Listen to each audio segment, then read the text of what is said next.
पतरस के सामने जब कुरनेलियुस गिर गया तो पतरस ने उसको हाथ नहीं रखा, आयुष्मान भव। पतरस ने उसको बोला, उठ, क्या कर रहा है ये, मैं भी तेरे समान हूं। 95 की एज में यूहन्ना ये गलतियां कर रहा था, स्वर्गदूत के सामने झुक गया और स्वर्गदूत उसको कहता है, क्या कर रहा है, मैं भी तेरे समान परमेश्वर की आज्ञाओं को मानता हूं। लिफ्ट अप, परमेश्वर के सामने झुको, उसको कहता है। आपको किसी इंसान के सामने झुकने की जरूरत नहीं है, सिर्फ एक बात याद रखो, आपको एक ही के सामने झुकने की जरूरत है, परमेश्वर, ओनली गॉड।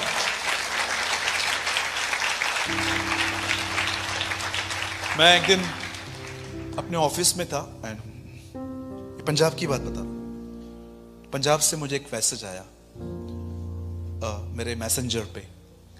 एक बहन है, आई थिंक 55-60 की होगी, उन्होंने मुझे मैसेज भेजा, एक फोटो भेजा। उन्होंने मुझे एक फोटो भेजा, लिखा था पापा जी। मैंने बोला पापा जी कौन?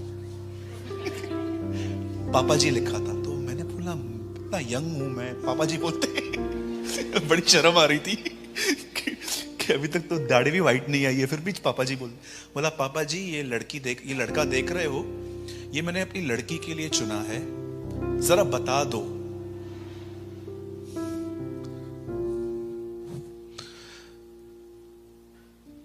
खुदा बदला है, मन नहीं बदला है। I was really upset. आप जानते हो, मैं कभी भी किसको नहीं कहता हूं इससे शादी कर, इससे शादी कर, इससे मैरिज कर, उससे मैरिज कर। खुदा आपका दुश्मन बन जाएगा अगर आपने ये बातें की तो। अगर आपने लोगों से डिसीजंस देना स्टार्ट किए, मैं हमेशा लोगों से कहता हूं, मैं आपको सलाह देता हूं, उस सलाह को प्रभु के सामने रखो। अगर आपको शांति महसूस हो तो आगे बढ़ो, नहीं तो जानते हैं क्या होगा, ये लड़ाई झगड़े करके आपके घर में आके बैठ जाएंगे। आपने कहा था। और याद रखना, people are so smart in these days, लोग इन दिनों में बड़े सयाने हैं। सक्सेस होने के बाद आए या ना आए, लेकिन फेल होने के बाद जरूर आपके पास आएंगे। सो कभी भी किसी को भी परमेश्वर की मर्जी मत बताओ, आप इससे करो। मैंने देखा है बहुत लोग जो है ना, वो सीधा बोल देते हैं, इससे करो, उससे करो, इससे मैरिज करो, उससे मैरिज करो। अब परमेश्वर, जरा सोचिए। एक दिन मैं गुरदासपुर में था, मैं पंजाब, आई थिंक नवाशहर, बटाला 5-6 बार मैं आया हूं। चंडीगढ़ में मेरे ब्रदर हैं, यहाँ पर यावेस आए हैं चंडीगढ़ से, या हम साथ में सेवा करते हैं वहां पर, सेक्टर 44, राइट ब्रदर? हम लोग वहां पर साथ में मिनिस्ट्री करते हैं। मैं एक बार गुरदासपुर में था, एक बंदा आया, उससे मेरे पॉकेट में 2000 का नोट डाल के बोला, पास्टर जी प्रोफेसी तो कर दो। मैंने बोला किस तरह की प्रोफेसी? वीजा अप्लाई किया। मैंने उसको बोला तू अमृतसर के आगे कभी नहीं जाएगा। ऐसी सोच, प्रोफेसी खरीदी जाती है। पतरस में लिखा है, भक्त जन पवित्र आत्मा की प्रेरणा से बोलता है। और आजकल की प्रोफेसीज देखिए क्या है, ये मिलेगा, वो मिलेगा, ये मिलेगा। आप जानते हो बाइबल के प्रॉफिट्स क्या बोलते थे? समय करीब है, जीवन ठीक करो। अगर आप बाइबल के प्रॉफिट्स को देखो और आज के प्रॉफिट्स को देखो, तो आजकल के बहुत सारे जो प्रॉफिट्स हैं ना, आप देखो वो सेलर्स हैं। बोलो सेलर्स। हाँ, 3 रुपए का ऑयल 300 रुपए में। मेरे को एक आदमी ने कहा चंडीगढ़ में अनॉइंटेड साबुन भी है। मैंने कहा क्या होगा उससे? सफेद बाल काले हो जाएंगे?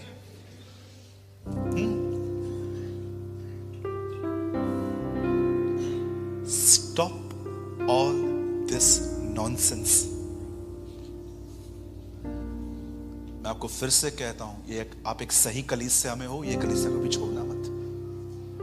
हमेशा इस कलीसिया में बने रहना। आपको खुदा ने एक बहुत अच्छा व्यक्ति दिया है, बहुत अच्छा पास्टर दिया है, जो आपको वचन में बनाए रहता है।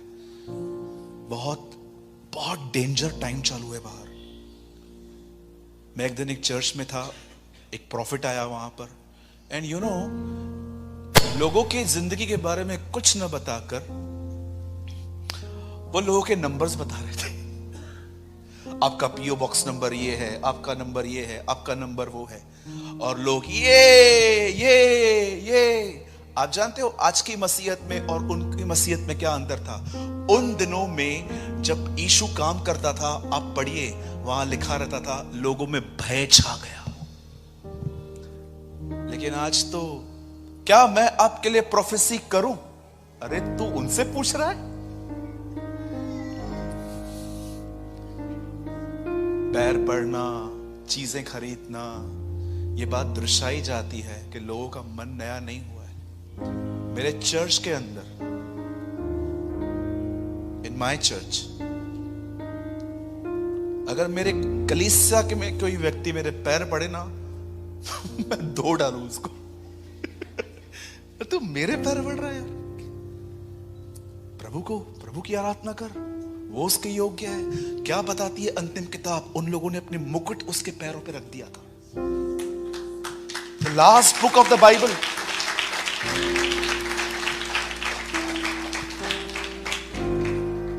कई लोग बोलते हैं, ब्रदर आप इतना बोल्डली क्यों प्रेच करते हो? मैं उनको बोलता हूं, देखो दोबारा तो बुलाने वाले हैं नहीं। इससे अच्छा है सब बोल के निकल जाओ। लेकिन आपके पास अच्छे हैं इसमें।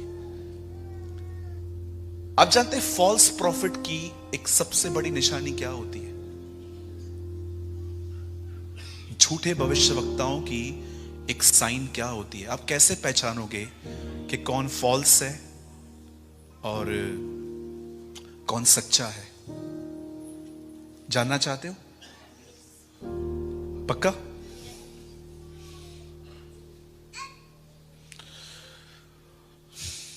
आई डोंट नो आप में से कितने लोग समझ पाएंगे इस चीज को। एक सच्चे वक्ता की पहचान दो चीजों में होती है। फर्स्ट, वो आपसे कभी पैसा नहीं मांगेगा। सेकंड, उनका बहनों से व्यवहार बहुत प्योर रहता है, सो प्योर, आप सोच भी नहीं सकते हो कितना प्योर।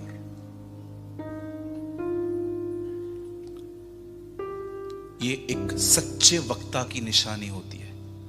पहली चीज, वो आपसे कभी पैसों की मांग नहीं करेंगे।